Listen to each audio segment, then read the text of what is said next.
Alors peut-être je vais commencer par m'incliner dans la prière.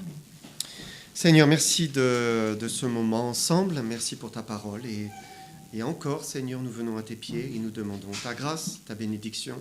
Seigneur, tu es la source d'eau vive. Seigneur, toutes les sources sont en toi et non en nous-mêmes. Seigneur, que tu veuilles nous bénir par ta grâce, par Jésus-Christ, s'il te plaît. Amen. Alors ce matin, j'aimerais commencer par lire avec vous un texte qui se trouve dans 1 Samuel, chapitre 18. Et nous allons lire les versets 12 à 15. Il est écrit ici, Saül craignait la présence de David parce que l'Éternel était avec David et s'était retiré de lui. Il l'éloigna de sa personne et il l'établit chef de 1000 hommes. David sortait et rentrait à la tête du peuple. Il réussissait dans toutes ses entreprises et l'Éternel était avec lui. Saül, voyant qu'il réussissait toujours, avait peur de lui. Donc Saül était le roi d'Israël, premier roi d'Israël. Et au départ, il était fidèle à Dieu, c'était un roi fidèle, il le craignait. Mais de désobéissance en désobéissance, Saül s'est éloigné de son Dieu. Et à cause de son indépendance, à cause d'une volonté de vivre sa vie selon sa propre volonté, eh bien son cœur s'est vraiment, petit à petit, vraiment éloigné de Dieu. Et plus il s'éloignait de Dieu, plus il voyait la bénédiction sur l'un de ses sujets, c'était le jeune David. Et David était sans beaucoup d'expérience, il était jeune. Là, à cette période, peut-être qu'il approche la vingtaine, en sachant qu'il a été oint alors qu'il n'était qu'un adolescent, donc peut-être il avait 15, 16 ans. Hein, et il a commencé son règne quand il avait seulement 30 ans. Donc on est au milieu de cette période. Et on a lu ensemble que ce jeune homme réussissait dans toutes ses entreprises parce que l'Éternel était avec lui. C'est incroyable, hein, de réussir dans tout ce que vous faites, tout ce que vous touchez, hein, c'est merveilleux, c'est merveilleux. Et bien sûr, le texte, hein, il faut faire attention au texte, les deux sont liés. Hein, notre texte commence par dire « l'Éternel était avec lui », puis il dit qu'il réussissait dans toutes ses entreprises, et il répète « l'Éternel était avec lui ». Donc les deux sont liés, hein, c'est la présence de l'Éternel qui faisait que, eh bien, il réussissait dans toutes ses entreprises. Et finalement, ce que décrit le texte, hein, c'est un jeune homme qui marche avec Dieu. C'est quelqu'un qui marche avec Dieu au point que Dieu inspire ses décisions, ses paroles, sa vie, hein, toute sa vie.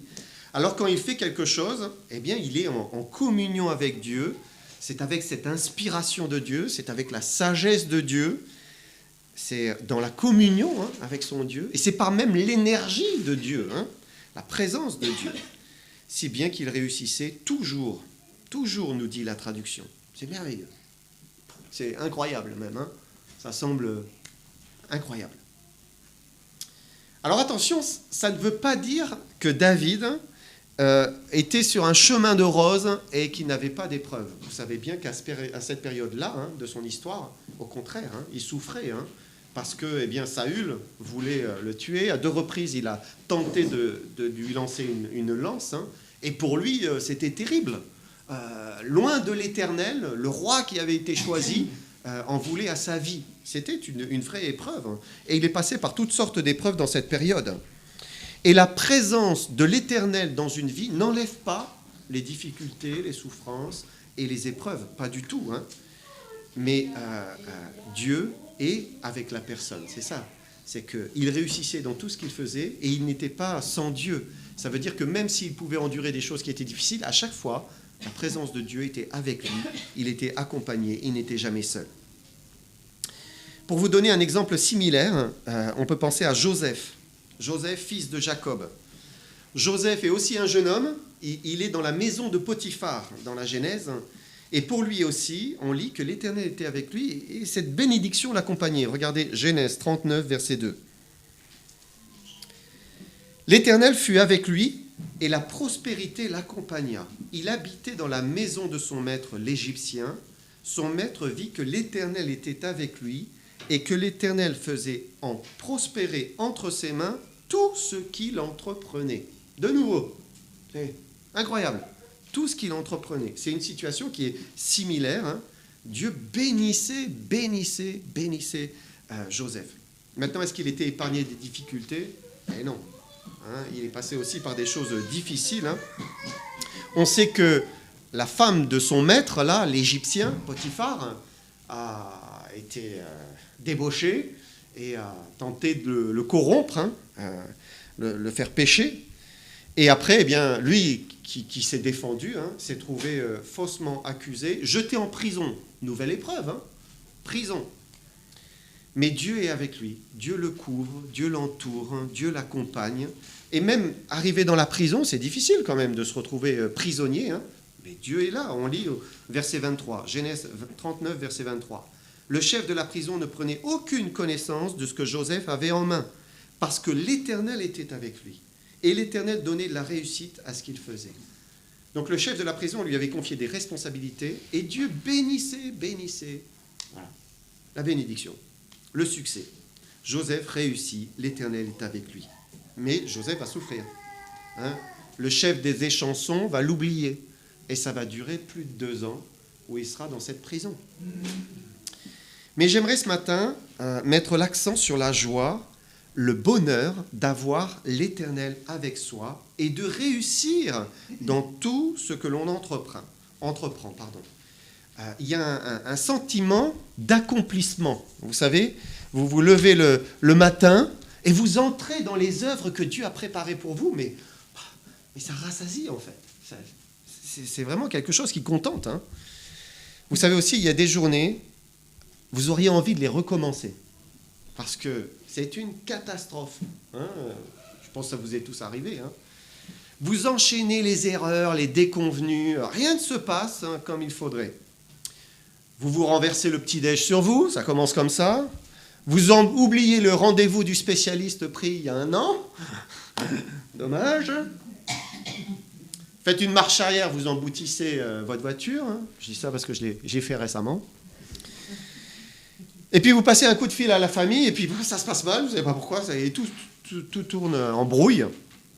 Et ça vous arrive parfois. Des journées comme ça, vous avez envie d'aller vous coucher, dire qu'on recommence une nouvelle journée, hein, parce que celle-là, elle n'est vraiment pas bonne. Et puis il y a d'autres journées où vous avez l'impression d'être sur un petit nuage, parce que tout s'imbrique parfaitement, hein, tout réussit, tout s'enchaîne. Ça ne veut pas dire encore une fois qu'il n'y a pas de difficulté, hein, mais même dans la difficulté, mais Dieu est là. Il y a la présence de Dieu qui vous rassure, qui vous conduit, qui vous secourt si nécessaire. Hein.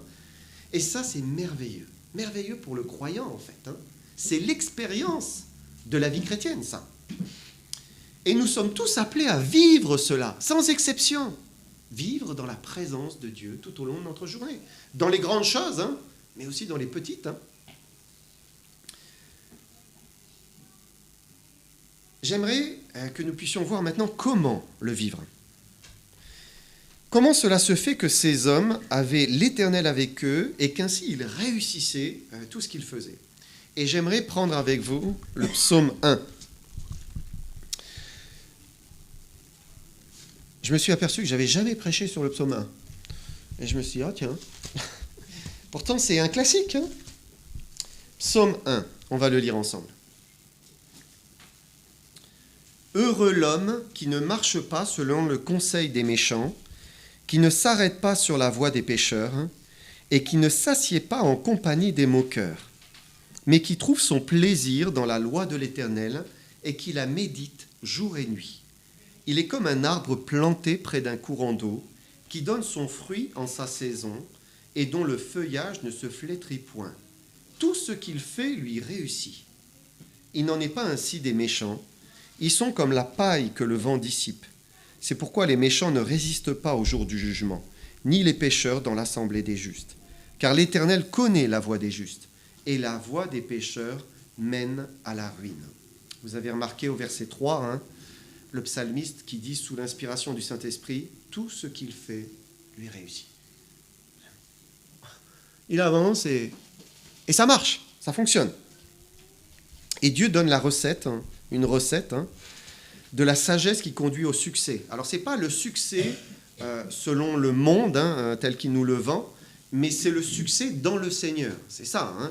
La réussite en Dieu, ça n'a rien à voir avec la réussite que le monde convoite et cherche. C'est le contentement. C'est la joie de marcher avec le Seigneur, de sorte qu'il est avec nous, nous avec lui, et de réussir. Voilà, de réussir les petites choses que nous faisons dans la vie. Ce n'est pas forcément quelque chose qui va révolutionner le monde, mais il nous accompagne, il nous bénit. Et on le voit. Quelle est la recette? Elle est simple. Il faut choisir à qui nous voulons donner notre attention, notre oreille, l'influence que nous acceptons sur nous, en fait. Alors d'abord, le psalmiste nous décrit un homme qui marche avec, puis il s'arrête, et enfin, il finit par s'asseoir. Donc il y a une vraie progression. Ça commence avec l'attention, une attention que l'on va donner aux méchants, ou plus exactement au conseil des méchants. Alors le terme méchant ici, ça ne signifie pas quelqu'un qui est foncièrement méchant en lui-même. C'est plutôt un terme qui décrit quelqu'un qui est hostile à Dieu, quelqu'un qui vit sans Dieu. Il est dans le péché, il vit sans se soucier de ce que Dieu pense. Ça, c'est le méchant, selon la parole de Dieu. Et pour réussir dans les voies de Dieu, dans la pensée de Dieu, il faut cesser d'écouter les méchants, ceux qui n'aiment pas, qui ne marchent pas selon Dieu. La réussite, elle n'est pas dans le conseil des impies, de ceux qui n'aiment pas Dieu. Alors ça ne veut pas dire forcément que tout ce qui sort de leur bouche est quelque chose de mauvais, pas du tout. Dieu donne de la sagesse, il donne de la connaissance, il répand sa science, même une réflexion saine sur tous les hommes. Et il le fait. Heureusement qu'il le fait. Mais il faut seulement avoir conscience que ce monde n'est pas conduit par le Créateur. C'est pas Dieu. Bien sûr, il est au-dessus, il règne. On a vu tout à l'heure, il est souverain. Donc il fait ce qu'il veut. S'il veut changer quelque chose, il le fait. Mais il a permis, il se retire en quelque sorte, et il permet que quelqu'un d'autre contrôle ce monde.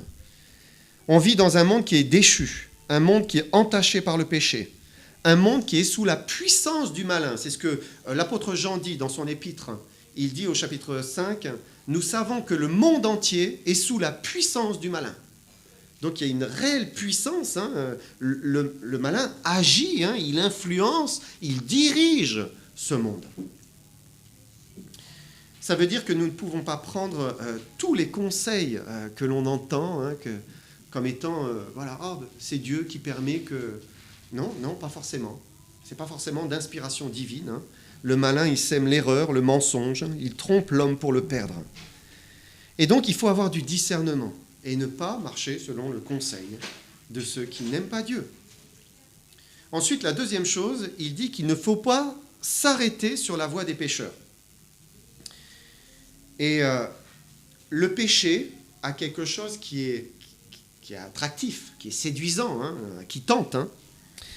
Et le malin, c'est un petit peu comme ces rabatteurs. Vous savez, parfois dans les stations balnéaires, dans certaines villes du monde, il y a des rabatteurs qui sont à l'extérieur et qui essaient de vous harponner en vous disant « Oh, mais on a le meilleur restaurant de la ville, ceci, cela, ou bien des vendeurs, oh, on fait des promotions. » Et le malin est un peu comme cela. Il tente l'homme, il essaye de le harponner et l'attirer. Et si vous vous arrêtez sur la voie des pécheurs, il y a un danger qui est réel. Je me souviens, ma mère m'a raconté une fois, il y a longtemps maintenant, elle était partie faire un voyage avec son mari au Maghreb. Et ils sont allés au souk. Vous connaissez ce marché couvert, là. Et donc, ils marchaient, et puis il y a un rabatteur, là, qui leur dit quelque chose d'alléchant, etc. Et puis, bon... Ma mère dit, bon, d'accord, alors on commence à rentrer. Et puis voilà, super affaire, bon, pas si super que ça. Mais il y a aussi, là-bas, il y a une affaire, c'est possible, ça sera mieux, etc. Et puis hop, il l'emmène, et de la boutique, il passe dans l'arrière-boutique, il passe dans une autre boutique. Et puis après, mais non, mais j'ai un autre. Et puis hop, et puis elle me dit, on est monté un escalier, redescendre, des couloirs. À la fin, je ne savais plus où j'étais. Et là, elle était prise de panique. Mais où il m'embobine, celui-là, hein? Et elle s'est mise en colère. Du coup, hop, le gars l'a ramenée là où elle était. Hein. Mais le malin, il agit de cette manière. Il vous fait miroiter le bonheur, la super affaire. Vous allez être heureux. Mais il vous y emmène pour vous coincer, en fait. Hein, pour vous coincer. Vous embobinez, vous liez, au point que vous êtes si loin et vous n'arrivez plus à faire marche arrière. Ça y est. Hop, vous vous engagez. Attention à ne pas s'arrêter sur la voie des pécheurs. Il y a beaucoup à perdre. Et puis attention à ne pas finir par carrément s'asseoir en compagnie des moqueurs. S'asseoir, on peut dire, c'est une étape supplémentaire. Hein. Celui qui s'assied, il n'a pas bien compris ce que Dieu attend de lui. Et même si ce n'est pas facile de vivre dans le monde, en n'étant pas du monde, hein, c'est ce que Jésus nous demande, hein, que ce soit dans le travail, que ce soit à l'école, que ce soit même dans notre propre famille, parfois qui ne croient pas, hein, nous sommes appelés à cela. On est dans le monde, mais on n'est pas du monde. Parce que le péché est contagieux. C'est quelque chose qui se répand. C'est comme le fruit dans la corbeille. Hein. La corruption, elle vient toucher tout ce qui est saint. Tout ce qui n'est pas taché. Hein. La corruption, elle se répand. Paul nous rappelle que les mauvaises compagnies corrompent les bonnes mœurs. La corruption est toujours quelque chose qui s'étend. Et il n'est pas possible d'être en communion avec Dieu tout en laissant la corruption nous atteindre. Ça finit par nous affecter et ça rompt cette communion avec le Seigneur. Et notre sujet de ce matin, c'est de vivre ce que David vivait, ce que Joseph vivait. L'Éternel leur donnait de la réussite dans tout ce qu'ils faisaient. Mais ce n'est pas possible sous le conseil des méchants, ce n'est pas possible sur la voie des pécheurs, ce n'est pas possible si on s'arrête avec les moqueurs. Ce n'est pas là où Dieu donne la prospérité. Au contraire, c'est une voie qui mène à la perdition. Alors qu'est-ce qui est salutaire? C'est de trouver son plaisir dans la Bible, dans la loi de l'Éternel, dans la parole de Dieu. C'est ce que nous lisons, hein, verset 2. Mais qui trouve son plaisir dans la loi de l'Éternel et qui la médite jour et nuit. Dans quoi trouvons-nous notre plaisir? Qu'est-ce que nous aimons vraiment? Qu'est-ce que nous aimons vraiment? On peut aimer tout un tas de choses, hein, tout un tas de choses. Parfois, elles sont même bonnes en elles-mêmes. Hein. Mais pour pouvoir vivre nos journées avec le Seigneur, dans la dépendance de son esprit et dans la réussite de tout ce que nous faisons, Dieu nous dit qu'il faut apprendre à aimer la Bible. Il faut aimer la parole de Dieu. Alors certains diront, ah mais j'ai essayé de la lire, c'est trop compliqué, c'est trop dur. Je ne comprends rien, c'est difficile. Et c'est vrai, il y a plein de passages dans les Écritures, des livres parfois entiers qui sont difficiles à comprendre. Même l'apôtre Pierre disait, il y a des choses difficiles à comprendre, hein, en parlant de l'apôtre Paul, de ce qu'il avait écrit. Mais la Bible, elle n'est pas réservée aux érudits, aux intellectuels ou aux littéraires. Dieu n'a pas donné une parole pour les bac plus 10. Pas du tout. Au contraire, quand vous voyez eh bien, les hommes qui l'ont entouré, c'était des gens très simples, hein, c'était des pêcheurs, voilà, même certains ne savaient même pas écrire. Donc, Jésus aurait pu se choisir 12 apôtres à l'image de l'apôtre Paul, par exemple. Hein. L'apôtre Paul, voilà, littéraire, érudit, polyglotte, voilà, il savait tout un tas de choses, hein, cultivé. Mais non, il s'est choisi 12 disciples simples. Simples. Alors comment la Bible peut-elle être compréhensible hein, si naturellement on n'aime pas la lire? Comment eh bien, aimer ce livre si on n'aime pas lire? Il y a plein de gens qui ont commencé à lire avec la Bible. Avant, ils ne lisaient jamais. Mais par la Bible, ils se sont mis à lire petit à petit.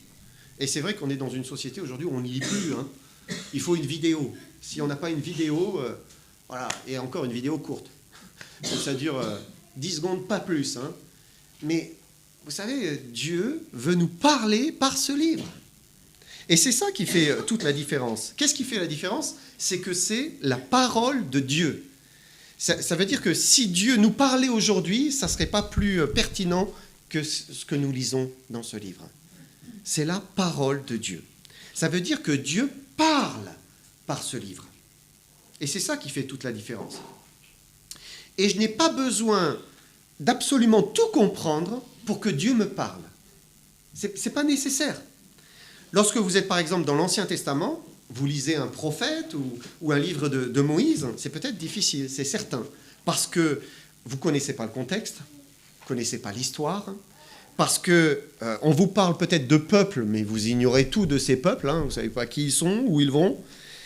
Parfois, c'est la manière du prophète, la manière d'expliquer, qui est un peu difficile à comprendre. Parfois, il y a des noms de juifs imprononçables et des généalogies incroyables. Oui, mais la Bible, c'est un livre vivant. C'est ça qui fait toute la différence entre ce livre et un autre livre. C'est une fois qu'on connaît la Bible, on ne va plus dans une bibliothèque de la même manière. Parce que ça, c'est des livres d'hommes. Ce n'est pas des livres vivants. Ce n'est pas des livres qui sont portés par l'esprit. Ce n'est pas des livres qui viennent changer nos vies. C'est la parole de Dieu qui est vivante.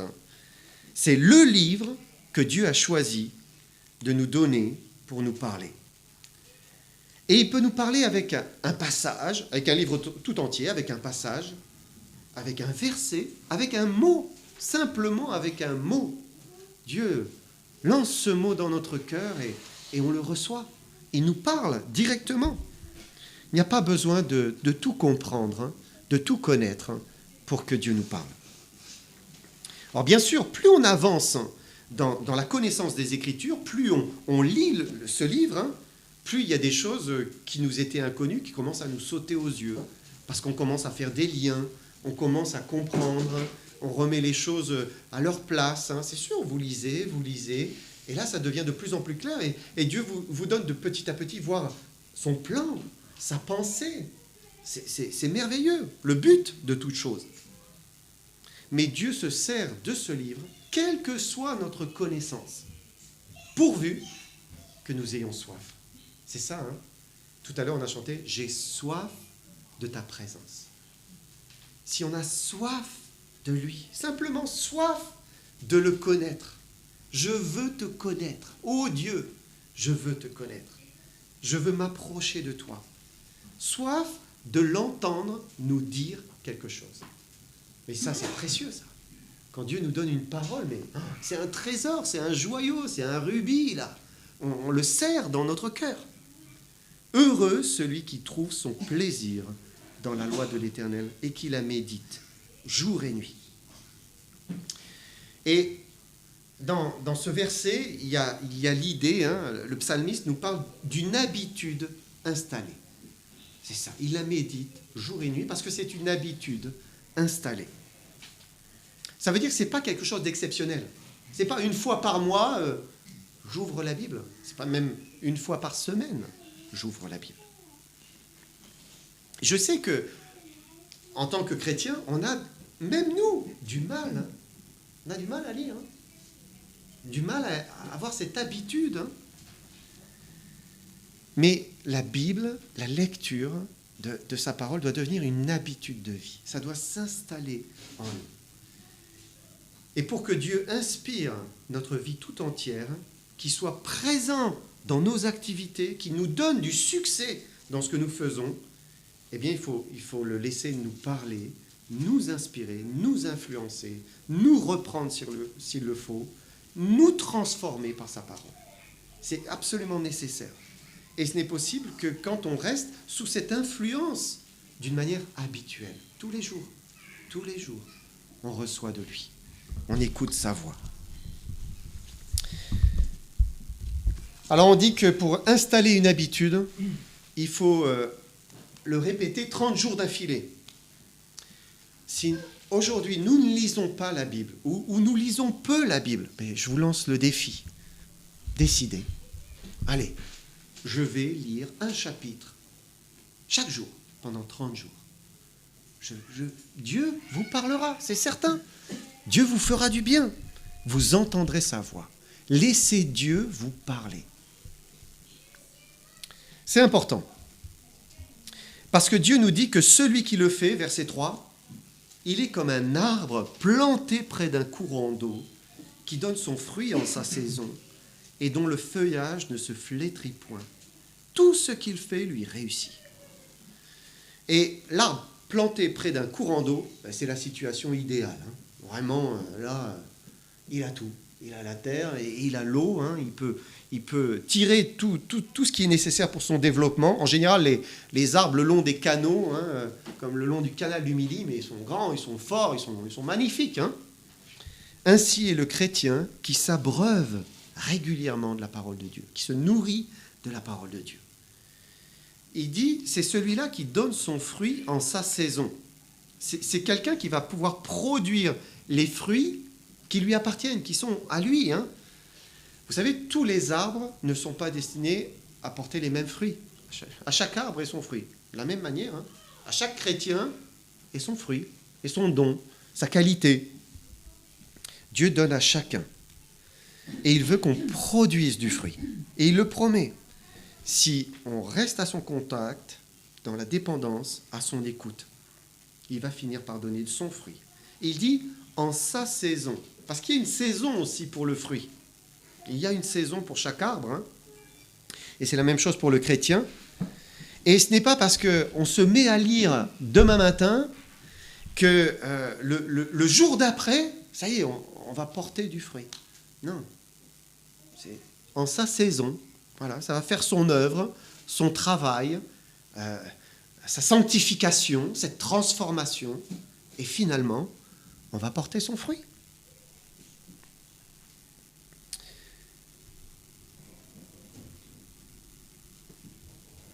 Alors, eh bien, il dit aussi, son feuillage ne se flétrira point. Au contraire, tout ce qu'il fait lui réussira. Et il y a des œuvres qui peuvent finir par nous user, nous flétrir. Mais Dieu dit qu'il n'en est pas ainsi de celui qui marche avec Dieu. Même dans l'année de sa vieillesse, il est renouvelé, il est rafraîchi, il est satisfait en Dieu. C'est ça, satisfait en Dieu. C'est le bonheur, ça. Parce que le Seigneur l'accompagne, il le porte, il le bénit dans ses journées. Et c'est un heureux hasard, vous savez, avec un grand D, ici, un heureux hasard, là, et là, et là. C'est merveilleux, merveilleux. Parce que la grâce, elle coule sur son enfant. La vie chrétienne vécue avec le Seigneur, elle est merveilleuse. Comme il est bon, comme il est doux de marcher avec Christ. C'est merveilleux, c'est merveilleux, il n'y a rien de mieux. Un autre exemple d'un croyant qui a compris cela, c'est Esdras.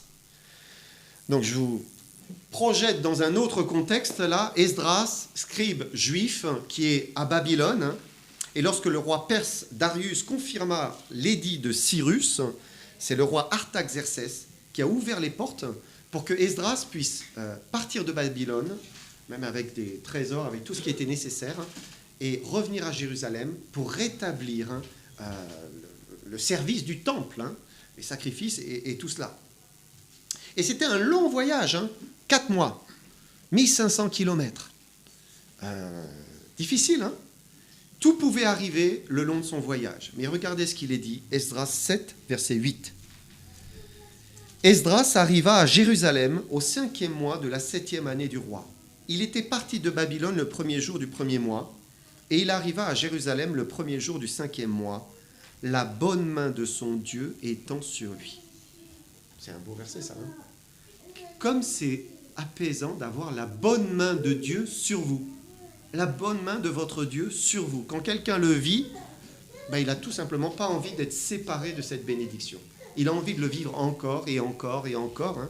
C'est le fait d'être avec Dieu, sous son pouvoir, dans sa présence, dans sa main. Et ça ne veut pas dire, attention, ça ne veut pas dire qu'on ressent forcément quelque chose. Parfois, on est tous différents, et parfois on peut être très dans le ressenti, vous savez, dans les émotions, dans le feeling. Et il n'y a pas forcément un senti ou un ressenti. Attention à ne pas imaginer que la présence de Dieu, c'est comme des frissons qui montent dans le dos et c'est merveilleux, c'est surnaturel, c'est artificiel. Il ne faut pas penser comme cela, ce n'est pas ça. Mais c'est plutôt une conviction, une certitude, une assurance de cette présence. Il est avec nous. Et puis, il y a les effets qui se manifestent autour de soi. La bénédiction qui est là, c'est dans la vie quotidienne. C'est comme cela que cela arrive. Je reviens donc d'une pastorale. Donc les nouveaux responsables, ceux qui gèrent actuellement le site, c'est un jeune couple, donc c'est Andrew et Sephora. Et donc j'ai pas mal discuté avec Andrew et il m'a partagé que quelqu'un lui avait offert un grand étau auvergnat. Alors j'en ai pas vu, mais apparemment c'est vraiment bien. Alors, pour celui qui bricole pas, c'est inutile. Mais pour quelqu'un qui aime bien bricoler, apparemment, son père est menuisier, il est très manuel, donc il était vraiment content. Bel étau. Et puis, le donateur, finalement, il est revenu sur son don. Il est revenu et il a dit, finalement, j'aimerais le récupérer. Andrew a dit, pas de problème, prends ce qui était à toi. Et il y avait le papa d'Andrew qui était là. Donc son père n'est pas au Seigneur. Et donc il était témoin de tout cela, de son fils, etc. Et puis Andrew et Sephora viennent juste d'acheter une petite maison. Et donc il a eu l'occasion d'aller visiter plus en détail la maison avec son père. Et alors qu'il rentre dans l'atelier, il voit sur l'établi un étau auvergnat. Et là son père dit... Non, comme Dieu est bon. Eh oui, mais c'est ça la bonté de Dieu. C'est ça la vie avec Dieu, en fait. On voit Dieu dans les choses de la vie. Il se manifeste, il manifeste sa bonté. C'est la bénédiction du Seigneur. C'est son amour qui est manifesté. Dieu bénit le juste qui marche avec lui. Il bénit son enfant qui a soif de lui. Et la bonne main de Dieu était sur Esdras. Elle était sur lui. Mais regardez ce que dit le verset suivant, Esdras 7, verset 10. Car Esdras avait appliqué son cœur à étudier et à mettre en pratique la loi de l'Éternel et à enseigner au milieu d'Israël les lois et les ordonnances. Il avait appliqué son cœur à étudier, à se plonger dans les Écritures, à vouloir vivre ce que Dieu lui disait. Et plus encore, il était scribe, donc même à l'enseigner. Mais il avait choisi de serrer la Bible dans son cœur. Et il y a ce petit mot « car » qui nous dit tout. Dieu bénit celui qui veut marcher dans ses voies, celui qui a soif de lui, qui le cherche dans sa parole. Et c'est là où Dieu nous attend. C'est ce que nous sommes appelés à faire, à vivre. Parce que l'autre voie, le psaume 1 nous le dit, l'autre voie, c'est la voie du désert, de la sécheresse, de la solitude. Versets 4 à 6, on peut relire psaume 1, 4 à 6. Il n'en est pas ainsi des méchants. Ils sont comme la paille que le vent dissipe. C'est pourquoi les méchants ne résistent pas au jour du jugement, ni les pécheurs dans l'assemblée des justes. Car l'Éternel connaît la voie des justes, et la voie des pécheurs mène à la ruine. Il y a 3 mots ici qui décrivent l'autre choix, l'autre voie, le choix de ceux qui ne veulent pas croire, qui ne veulent pas faire confiance. Ces mots sont paille, jugement, et puis ruine. La paille, c'est quelque chose qui a séché, voilà, quelque chose qui a perdu sa valeur, qui n'a pas de valeur. Jésus dit en Matthieu qu'à la fin, il amassera le blé dans son grenier, et puis il prendra la paille, et il la brûlera dans le feu qui ne s'éteint point. Donc voilà, ça n'a pas de valeur, et c'est bon pour le feu. Le deuxième mot, c'est le jugement. Le méchant ne résiste pas au jour du jugement, parce qu'il y a un jour qui est réservé pour le jugement des impies. Et ce jour-là, il n'y aura pas de rachat possible. C'est fini, c'est trop tard. Une fois qu'on a fait son choix, c'est fini. Et c'est la ruine. Et la ruine, c'est la perdition. C'est la mort, en fait. C'est la séparation de Dieu, pour toujours, pour l'éternité. J'aimerais conclure ici. Vous savez, quand Dieu a fait la création, il y a une phrase qui revient sans cesse. c'est la phrase « Dieu vit que cela était bon ». Dieu fait une chose, il crée par sa parole, et Dieu vit que cela était bon. Et à la fin de la création, quand il a fini au 7e jour, il est écrit « Dieu vit tout ce qu'il avait fait, et voici, cela était très bon ».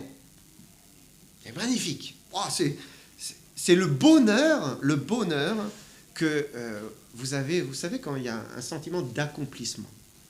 Voilà, c'est parfait. Dans le terme hébreu qui est employé, il y a le sens de bon, mais aussi d'agréable, de plaisant, et même de bonheur, de joie.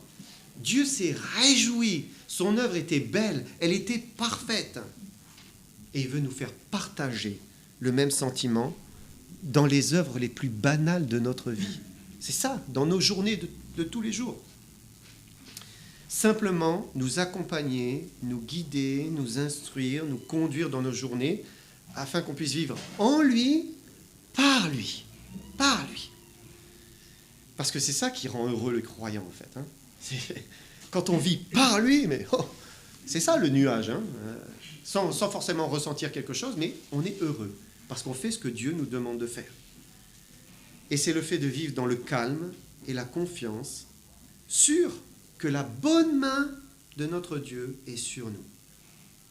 Alors, eh bien, trouvons notre plaisir dans la loi de l'Éternel, et Dieu sera avec nous. Que le Seigneur vous bénisse.